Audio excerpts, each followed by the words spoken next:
ఓరుగల్లు నేలకు బీఆర్ఎస్ అధినేత కేసీఆర్ శిరస్సు వంచి వందనం చేశారు. రాణి రుద్రమాదేవి ఏలిన గడ్డ, సమ్మక్క సారక్క పోరుగడ్డ, బమ్మెర పోతన కవిత మాధుర్యం పండించిన జీవగడ్డ అని గుర్తు చేసుకున్నారు. 1969లో మూగబోయిన తెలంగాణకు జీవం పోసింది గులాబీ జెండానేనని కేసీఆర్ స్పష్టం చేశారు. కాంగ్రెస్ టీడీపీ వాళ్ళు పదవుల కోసం పెదవులు మూసుకుంటే తెలంగాణ రాష్ట్రం కోసం పదవులను త్యాగం చేసిందే బీఆర్ఎస్ నేతలని కేసీఆర్ తెలిపారు. చాలా రకాల ప్రయత్నాలు చేసినారు. ఇక్కడ కూడా ఇప్పుడు కూడా బ్రహ్మాండమైనటువంటి ప్రయత్నాలు చేస్తూ ఉన్నారు. నేను ఒక్కటే మాట చెప్తా ఉన్నా, ఈ గడ్డకు ప్రత్యేకత ఉంది. ఇది రాణి రుద్రమ్మ ఏలిన వీరగడ్డ, సమ్మక్క సారక్కల పోరుగడ్డ, బమ్మెర పోతన కవితా మాధుర్యం పండించినటువంటి జీవగడ్డ. ఈ వరంగల్ నేలకు నేను వందనం చేస్తూ ఉన్నాను. మన అమరవీరులకు శిరస్సు వంచి నివాళులు అర్పిస్తూ ఉన్నాను. 1969లో మూగబోయిన తెలంగాణ నినాదానికి తిరిగి జీవం పోసింది ఈ గులాబీ జెండా అని మీ అందరికీ నేను మనవి చేస్తూ ఉన్నాను. ప్రజలు పరిపాలన అప్పగిస్తే విధ్వంసమైన తెలంగాణను వికాస పథంలో నడిపించింది ఈ తెలంగాణ. దానికి కూడా ఈనాటి కరెక్ట్గా 25 ఏళ్ళు నిండుతూ ఉన్నాయి.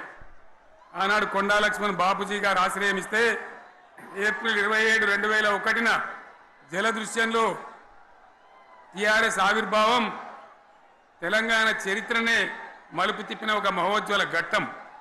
పదవుల కోసమో, కులం కోసమో, మతం కోసమో, వ్యక్తుల కోసమో పుట్టలేదు ఈ గులాబీ జెండా. ఇది తెలంగాణ రాష్ట్ర సాధన కోసం పుట్టింది. పదవీ త్యాగాలతోనే మన తెలంగాణ ప్రస్థానం ప్రారంభమయ్యింది.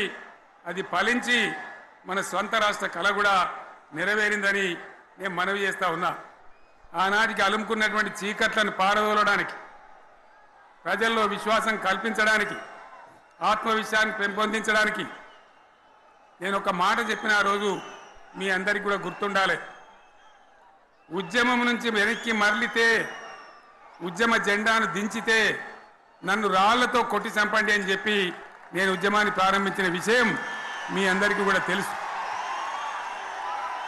ఆ తదనంతరం జరిగినటువంటి స్థానిక పంచాయతీ ఎన్నికల్లో, ఆ తదనంతరం జరిగినటువంటి సిద్దిపేట ఉప ఎన్నికలో ప్రజలు బ్రహ్మాండంగా ప్రాణం పోసి ఊపిరిలిదితే అద్భుతంగా ఉద్యమం ముందుకు పురోగమించిన విషయం మనకు తెలుసు.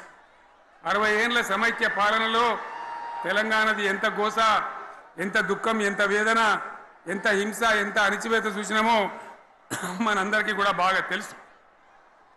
గోదావరి కృష్ణనీళ్ళు దక్కకుండా తరలిపోతే తల్లి సనుబాలకు నోచని పిల్లల్లాగా తెలంగాణ బిడ్డలు రోధించారు. కరువుల కాటకాలకు గురయ్యారు. అర్ధరాత్రి కరెంట్లు పెట్టబోయి పాములు గుట్టి, తేలు గుట్టి చాలా భయంకరంగా అనాథల్లాగా చనిపోయినారు.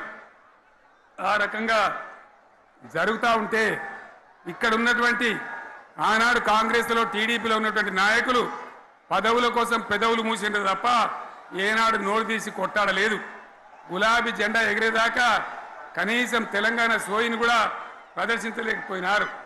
మీ అందరికీ తెలుసు, తెలంగాణ కోసం అవసరమైన ప్రతి సందర్భంలో పదవులు త్యాగం చేసిన వాళ్ళు బీఆర్ఎస్ బిడ్డలు అని చెప్పి నేను గర్వంగా మనవి చేస్తూ ఉన్నా.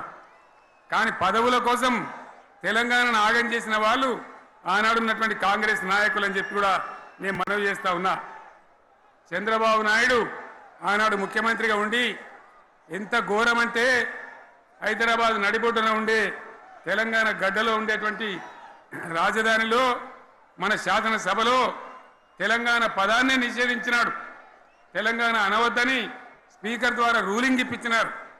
ఇదే జిల్లాకు చెందినటువంటి ప్రణయ్ భాస్కర్ గారు ఆ రోజు ఎమ్మెల్యేగా శాసనసభలో తెలంగాణ అంటే అది నేరమైనట్టుగా పరిగణించి తెలంగాణ పదాన్ని నిషేధించేటువంటి ప్రయత్నం చేసినారు.